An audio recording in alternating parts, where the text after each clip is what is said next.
Hello friends, जय श्री कृष्ण बधाने। Sumita kitchen corner में तमारुं स्वागत है। आज आपणे बनावीशुं चापड़ी ऊंधिયું। तो आज आपणे शियाळामां खावानी मजा पड़े तेवुं चापड़ी ऊंधिયું बनावशुं। तेने चापड़ी तावो पण कहेवामां आवे छे। तो चालो बनावीए एकदम काठियावाड़ी स्वाद साथे चटाकेदार चापड़ी ऊंधिયું। जो रेसिपी सारी लागे तो विडियो ने लाइक करजो, शेर करजो और चेनल ने सब्सक्राइब करजो। चापड़ी ऊंधिયું बनाववा माटे पहला आपणे ऊंधिયું तैयार करी लेशुं। तेना माटे आपणे झीणा कट करेला રીંગણ, कोबी, बटेटा, दूधी अने आ रीते फ्लावर लीधुं छे। अने साथे साथे आपणे लीला चोळा, લીલી તુવેર, વટાણા અને કેપ્સિકમ લીધા છે। તો અત્યારે મારી પાસે જેટલા વેજીટેબલ હતા તેમાંથી મેં આ રીતે લીધા છે। તમારે કોઈ પણ વેજીટેબલમાંથી ઓછું કરવું હોય અથવા તો તમારી પસંદગીના એડ કરવા હોય તે પ્રમાણે તમે એડ કરી શકો। तो રીંગણાને કટ કરીને આપણે પાણીમાં જ રાખ્યા હતા તે કાળા ન પડે તે માટે, અને ફ્લાવરને પણ આપણે સારી રીતે ધોઈ લીધું છે। તો આપણે કટ કરેલા બધા શાકભાજી એક બાઉલમાં લઈ લેશું અને તેને 1 થી 2 વાર સારી રીતે ધોઈ લેવાના છે। तो आ रीते आपणे बधा शाकभाजीने सारी रीते धोई लीधा छे। तो आपणे ऊंधियाना 2 वघार करवाना छे। तेना माटे आपणे आदू, लीलू मरचुं अने लीला लसणने दरदરું वाटी लेशुं। तो आ रीते आपणे आदू, लसण अने मरचाने वाटी लीधुं छे। हवे आपणे कुकरमां पेलो वघार करशुं। तो तेना माटे आपणे 3 થી 4 चमची तेल एड करशुं।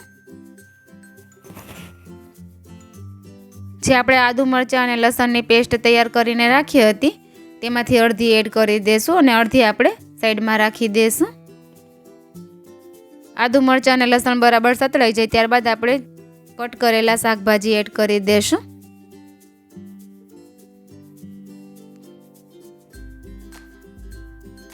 तेने बराबर मिक्स करी लेशुं। तो अत्यारे आपणे अर्धो ग्लास ज पाणी एड करशुं। आपणे आ वेजिटेबलने एकदम सॉफ्ट नथी करवाना, तेने आपणे हाफ कूक करवाना छे। तो 1 सीटी करी लेशुं। तो बधुं बराबर मिक्स करीने कुकरनुं ढांकण बंद करी देशुं अने 1 विसल करी लेशुं। तो आ रीते आपणे कुकरमां 1 सीटी करी लीधी छे अने तेनुं प्रेशर ऑटोमेटिक रिलीज थाय त्यारबाद आपणे कुकर खोलीने जोई लेशुं। तो तमे जोई शको छो आपणे शाकभाजी हाफ कूक करेलुं छे, एकदम तेनी पेस्ट नथी थई गई। तो आ रीते आपणे बाफी लीधुं छे। तो आपणे ऊंधियानो 1 वघार करी लीधो छे अने बीजा वघार माटे आपणे લીલી ડુંગળીને आ रीते પાંદડા સહિત कट करी लीधी छे। 3 मीडियम साइजना टमेटाने कट करीने लीधा छे अने आपणे वधेली आदू, मरचां अने लसणनी पेस्ट हती ते पण लीधी छे। 2 चमची લીલું લસણ લીધું છે। હવે આપણે ઊંધિયાનો બીજો વઘાર કરશું। તેના માટે આપણે પેનમાં 2 ટેબલસ્પૂન તેલ એડ કરશું। તો કાઠિયાવાડી શાકમાં તેલ થોડું આગળ પડતું હોય છે। तेल थोड़ू गरम थाय त्यारबाद आपणे वधेली आदू, मरचां अने लसणनी पेस्ट एड करशुं। लीलू लसण एड करशुं। थोड़ू सतळाई जाय त्यारबाद आपणे લીલી ડુંગળી एड करी देशुं। तो લીલી ડુંગળીने आपणे પાંદડા सहित आ रीते कट करी लीधी छे। तेने पण आपणे तेलमां थोड़ीवार सातળી लेशुं। अर्धी चमची हींग एड करशुं। थोड़ू सतळाई जाय त्यारबाद टमेटा एड करी देशुं। टमेटा थोड़ा सॉफ्ट थाय त्यारबाद तेमां 2 चमची काश्मीरी लाल मरचुं एड करशुं। 1.5 चमची धाणा जीरुं पाउडर एड करशुं। स्वाद प्रमाणे मीठुं एड करशुं। अर्धी चमची हळदर पाउडर एड करशुं। अर्धी चमची किचन किंग सब्जी मसालो एड करशुं अने बधुं बराबर मिक्स करी लेशुं। तो मसालो एकदम सतळाई जाय अने तेल उपर देखाय त्यारबाद आपणे बाफेલું શાકભાજી એડ કરી દેશું। તેને પણ આપણે સારી રીતે મિક્સ કરી લેશું। તો આપણે ઊંધિયાના પહેલા વઘારવામાં શાકભાજી બાફવામાં પણ આદુ, મરચાં અને લસણ એડ કર્યા હતા, તો તેનો સ્વાદ ખૂબ જ સરસ શાકભાજીમાં આવી ગયેલો છે। તો આ રીતે વેજીટેબલ અને ગ્રેવી એક રસ થઈ જાય ત્યારબાદ તેમાં આપણે 1 મોટો ગ્લાસ પાણી એડ કરશું। તો આ ઊંધિયું આપણે ચાપડી સાથે ખાવાનું છે, તો થોડોક વઘાર આગળ પડતો રાખવાનો છે। तो आ रीते रसावाळुं शाक हशे तो तेमां चापड़ी चोळीने खावानी खूब ज मजा पड़शे। तो आ रीते वघार एकदम सरस उकળી जाय त्यारबाद तेमां आपणे अर्धा લીંબુનો रस एड करशुं।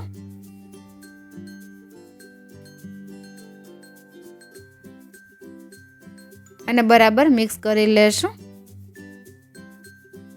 अने छेल्ले લીલા धाणा एड करशुं। तो एकदम काठियावाड़ी टेस्ट साथे आपणुं गरमा गरम ऊंधिયું तैयार छे। હવે તેની સાથે સર્વ કરવા માટેની ચાપડી પણ આપણે ફટાફટ તૈયાર કરી લેશું। તો ચાપડી બનાવવા માટે આપણે 1 બાઉલ ઘઉંનો કરકરો લોટ લેશું. તો આપણે ભાખરી બનાવવામાં જે લોટ વાપરીએ તે જ લીધો છે.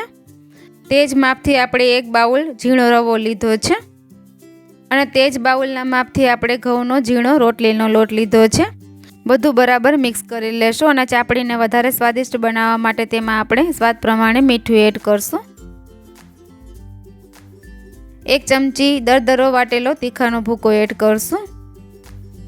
1 મોટી ચમચી તલ એડ કરશું. અડધી ચમચી આખું જીરું એડ કરશું અને મુઠ્ઠી પડતું મોણ એડ કરવાનું છે. તો અત્યારે આપણે 3 થી 4 ચમચી મોણ એડ કર્યો છે. તો હવે આપણે મોણને બરાબર મસાલા અને લોટ સાથે મિક્સ કરી લેશું. તો લોટને આપણે ભેગો કરી અને હાથમાં મુઠ્ઠી પડે તેટલું આપણે મોણ એડ કરવાનું છે. તો આ રીતે આપણે મોણને બરાબર મિક્સ કરી લેશું અને તમે જોઈ શકો છો લોટમાં સરસ મુઠ્ઠી પડે છે. હવે આપણે લોટ બાંધવા માટે ગરમ પાણીનો ઉપયોગ કરવાનો છે. તો થોડું થોડું પાણી એડ કરીને ભાખરીથી થોડો કઠણ એવો લોટ બાંધી લેશું. તો પાણી થોડું ગરમ હોય તો આ રીતે ચમચીથી મિક્સ કરી લેવાનું અને હલકો હાથેથી ટચ થાય તેટલો થાય ત્યારબાદ આપણે લોટને ભેગો કરીશું.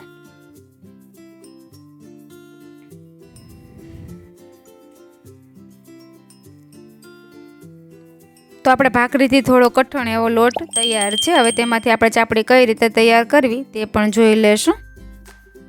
તો આપણે ભાખરી બનાવવા માટે લુઓ લઈએ તેટલો આપણે લોટ લઈ લીધો છે અને તેને આ રીતે હાથેથી સરસ ભેગો કરી લેવાનું અને આંગળી અને અંગૂઠાથી આ રીતે પ્રેસ કરીને સરસ ચાપડી તૈયાર કરવાની છે અને થોડું આપણે આ રીતે હથેળીથી પ્રેસ કરી દેશું. તો આપણે ચાપડી તૈયાર છે. વચ્ચે આપણે હોલ કરી લેશું. જો તમારે આ રીતે હોલ કર્યા વગર ચાપડી તૈયાર કરવી હોય તો તે રીતે પણ કરી શકાય. તો આ રીતે આપણે ચાપડી તૈયાર છે. જો તમને આ રીતે હાથેથી ચાપડી કરવી ન ફાવતી હોય તો તમને પાટલી ઉપર પણ કરીને બતાવું. તો આ રીતે આપણે લુઓ તૈયાર કરીને થોડું આ રીતે બાઇન્ડ કરી લેવાનું અને તેના ઉપર આપણે ચાપડી રાખીને વચ્ચે વેલણથી હોલ કરી લેવાનું. તો આ રીતે આપણે બધી ચાપડી બનીને તૈયાર છે.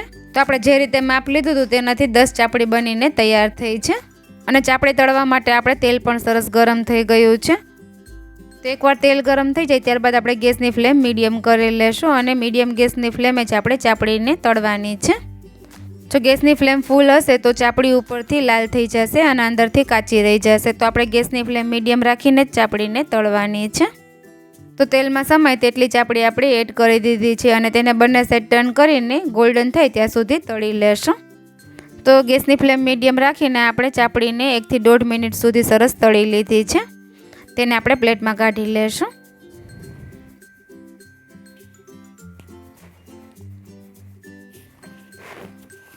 અને બાકીની વધેલી ચાપડી પણ આ રીતે આપણે ફ્રાય કરી લેશું. તો આપણે આ રીતે બધી ચાપડીને તળીને તૈયાર કરી લીધી છે અને ચાપડીમાં ઉપર સરસ ક્રેક પણ આવી ગયા છે. તો ચાપડી તળતી વખતે આ રીતે સરસ ક્રેક્સ આવી જાય તો તમારે સમજવું કે ચાપડી બરાબર અંદર સુધી તળાઈ ગઈ છે.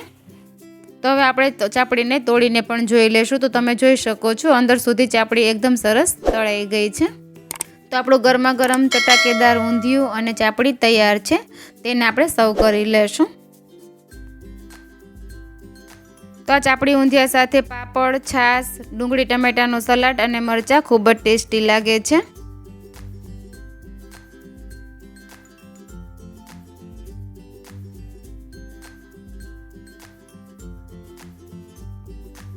તો આપણે એકદમ ચટાકેદાર અને કાઠિયાવાડી સ્વાદ સાથે ચાપડી ઊંધિયાની ડીશ તૈયાર છે. તો સૌથી પહેલાં આપણે ચાપડીને આ રીતે દરદરો ભૂકો તૈયાર કરી લેશું.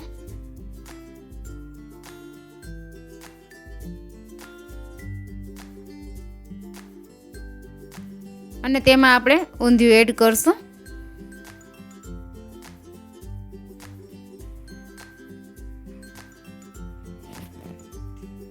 અને તેને બરાબર મિક્સ કરીને ખાઈ શકાય છે. તો ફ્રેન્ડ્સ, તમને આ મારી ચાપડી ઊંધિયાની રેસીપી પસંદ આવી હોય તો એકવાર ચોક્કસથી ટ્રાય કરજો અને તમારા અનુભવ મને કોમેન્ટ બોક્સમાં જરૂરથી શેર કરજો. અને રેસીપી સારી લાગી હોય તો ફ્રેન્ડ્સ અને ફેમિલીમાં પણ શેર કરજો. Bye bye friends. ફરી મળીશું એક નવી રેસીપી સાથે. Thank you for watching.